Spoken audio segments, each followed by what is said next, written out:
জাকাত ফরজের সবব হচ্ছে আপনার মালিকে নেসাব, আপনাকে মেকদার পরিমাণ সম্পদের মালিক হতে হবে এবং হাল আলাইহিল হাউল, এবং বছর ঘুরতে হবে।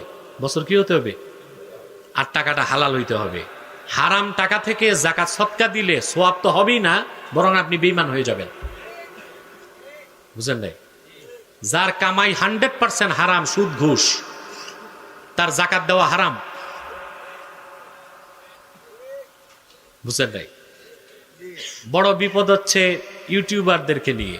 এরা আবার সামনে পিছে সব কেটে ক্যাপশন দিয়ে দিবে যে হুজুর বলেছে জাকাত দেওয়া হারাম।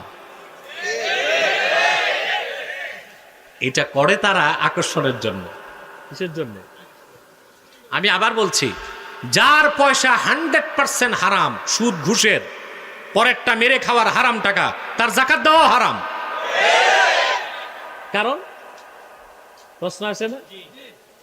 আল্লাহর হাবিব ইরশাদ করেছেন, সুনান তিরমিজির প্রথম হাদিস, আল্লাহর হাবিব ইরশাদ করেছেন, লা তুকবালু সালাতুম বিগাইরি তুহুরিন ওয়ালা সাদাকাতুম মিন গুলুল। পবিত্রতা অর্জন ছাড়া নামাজ কবুল হয় না, আর সুদের টাকা, ঘুষের টাকা, হারাম টাকা আল্লাহর রাস্তায় দান করলে সদকা কবুল হয় না, জাকাত কবুল হবে না। হবে? সমস্ত হানাফি ইমামগণ একমত এই হাদিসকে সামনে রেখে, ইন্নাত তাসাদ্দুকা বিমালিল হারামে কুফরুন। হারাম মাল আল্লাহর রাস্তায় দান করে সোয়াবের আশা করা কুফরি। এটা কি?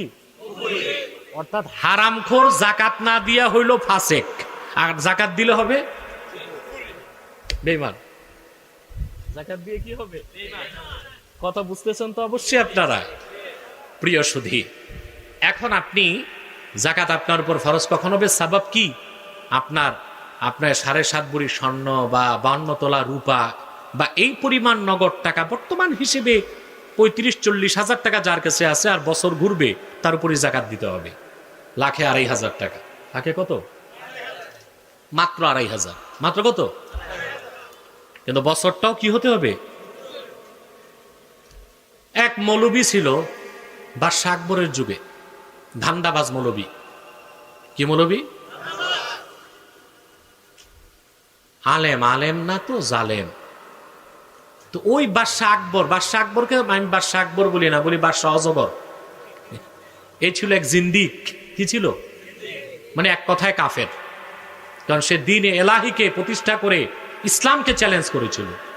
অত বেশি মুসলিম হতে, ইতিহাসে তারে লিখছে মুসলিম শাসক বাদশাহ আকবর। সে নিজেও নিজেরই মুসলিম বলতো না, তা আমরা বলার ঠেকা পড়ছে আমাদের। তার সরকারি মৌলবী ছিল মাখদুমুল মালিক। কি নাম? তার মূল মৌলবী ছিল দরবারি মৌলবী 2 জন, একটা মোল্লা আবুল ফাজল ফয়জি আর একটা আবুল ফাজল আল্লামি। 2 ভাই, দুটোটাই ছিল আহলুত তাশাইয়্যু, শিয়া। তারাই তাকে এই দ্বীনে এলাহি আবিষ্কারের কুবুদ্ধি দিছে। তার একজন ছিল মাখদুমুল মালিক। কি নাম? মালিক। তার প্রচুর সম্পদ ছিল, কিন্তু সে কোনোদিন জাকাত দিত না। কেন দিত না? মানে 1 বছর পুরা হওয়ার আগে তার সমস্ত সম্পদ সে তার স্ত্রীকে হাদিয়া করত, তোমারে দিয়ে দিলাম, জাকাত মাফ। আবার স্ত্রীরটা 1 বছর হওয়ার আগেই স্ত্রী তারে দান করতো, আমার সব তোমারে দিয়ে দিলাম। বাটপারি মানে এটা হিলা। এটা কি? আল্লাহ বুঝেন নাই হিলা? আব্দুল্লাহ বিন মুবারক দুনিয়াদার প্রতারক মৌলবীদের ব্যাপারে বলেছেন, ইউখাদিউন আল্লাহ কান্নামা ইউখাদিউন আস-সিবিয়ান। দুনিয়াদার প্রতারক মৌলবীরা বাচ্চাকে মানুষ যেভাবে ধোঁকা দেয়, মহান আল্লাহকে সেভাবে ধোঁকা দিতে চায়। কিসের মাধ্যমে? হিলা, হিলা, হিলা, হিলা, বাহানা। বাহানার মাধ্যমে। এই সব বাহানা ইসলামে চলবে।